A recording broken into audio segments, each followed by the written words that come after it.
السلام عليكم ورحمة الله وبركاته. أهلا بكم في قناة أهديك وصفة مع أم يحيى. النهاردة هعمل معاكم وصفة حلوة قوي، وصفة معجنات جميلة زي البقسماط كده، حاجة تحفة وبتقرمش.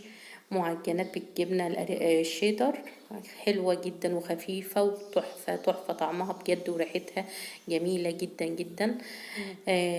قبل ما أبدأ الفيديو ما تنسونيش بلايك وشير وسبسكرايب وتفعلوا الجرس، ويلا بينا نسمو بسم الله ونشوفوا مقاديرنا ووصفتنا مع بعض. معايا قطعة جبنة شيدر. القطعة ديت حوالي 100 جرام أو كوباية إلا ربع من الجبنة الشيدر. هبتدي أبشرها زي ما احنا شايفين كده مع بعض، هبتدي أبشرها مع بعض بالشكل ده.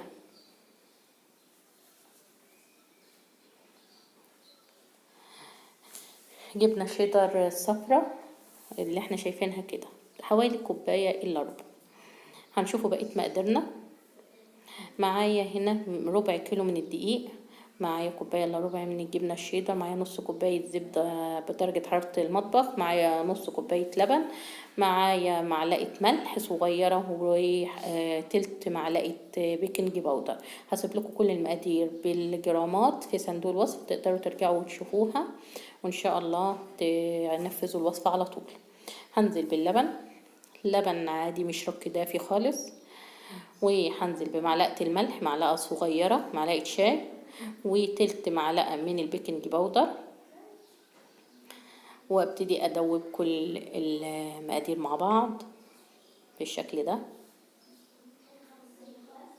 هنزل دلوقتي بنص كوباية من الزبدة الطرية، هي بس عشان الجو حر ساحت شوية، لكن هي المفروض تبقى بدرجة حرارة المطبخ لينة بس مش اكتر. هبتدي اقلب، مش رك الدوب طبعا. وهنزل دلوقتي كمان بكوباية الا ربع من الجبنة الشيدر او بما يعادل 100 جرام من الجبنة الشيدر الاصفر، ونبتدي اقلب كده. وهبتدي انزل كمان بالدقيق بالتدريج، حوالي ربع كيلو دقيق او 250 جرام ل 300 جرام من الدقيق على حسب ما العجينة ما هتلم معاكي بالشكل ده. وابتدي الم العجينة كويس قوي وابتدي اعجنها.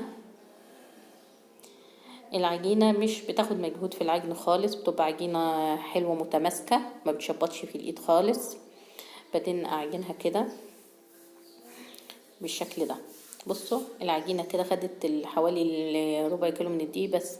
بصوا فيها سنة فرولة بسيطة كده، هديها كمان حوالي معلقة او معلقتين من دي لغاية بتبقى متماسكة، هي ما بتشبطش خالص اهيت. هديها بس كده ايه تبقى متماسكة اكتر مش اكتر من كده اهي بالشكل ده. ده القوام بتاع العجينه. هسيبها ترتاح 10 دقايق وارجع. بصوا يا حبايبي، بعد ما ارتاحت 10 دقايق هرش رشه من الدقيق وابتدي افرد العجينه بتاعتي. هفردها على شكل مستطيل كده عشان اعرف اقطعها. ممكن تستعملي النشابه في الفرد. عاوزين سمك العجينه حوالي سنتي واحد، وابتدي اقطعها خطوط اللي احنا شايفينها دي كده، خطوط طوليه. وخطوطي كمان هقسمها بالنص عشان تبقى زي البقسماطه كده رفيعه، بس انتهى كده شايفين ده كده. وابتدي اعملها كده ايه شكل ملفوف كده، بتبقى جميله وبتدي شكل حلو في الاخر. واحطها في الصاج مش مدهون خالص، مش محتاجه ادهن الصاج خالص. وابتدي الفها بالشكل ده. معجنات سهله قوي وبسيطه جدا، ما فيهاش اي مجهود نهائي. يعني في ربع ساعه تكوني عامله وصفه حلوه لاولادك مع كوبايه شاي بلبن. بصي هدخلها الفرن درجه حراره 180 ل 200، هتاخد حوالي ربع ساعه، من 10 دقايق ربع ساعه او لتلت ساعه، وتكون طالعه. اول ما تطلع نقدمها. بصوا يا حبايبي طلعت من الفرن. ممكن لو خدت لون من تحت ايد الشوايه بس لغايه ما تلون تلوينه بسيطه. بصوا شكلها، بصوا بقى من جوه هشة خفيفة ومقرمشة وجميلة زي تشبه البقسماط قوي. ريحة العجينة تحفة وريحتها وهي بتستوي تحفة.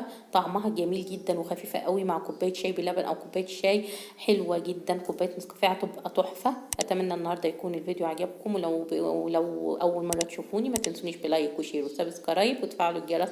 السلام عليكم ورحمة الله وبركاته.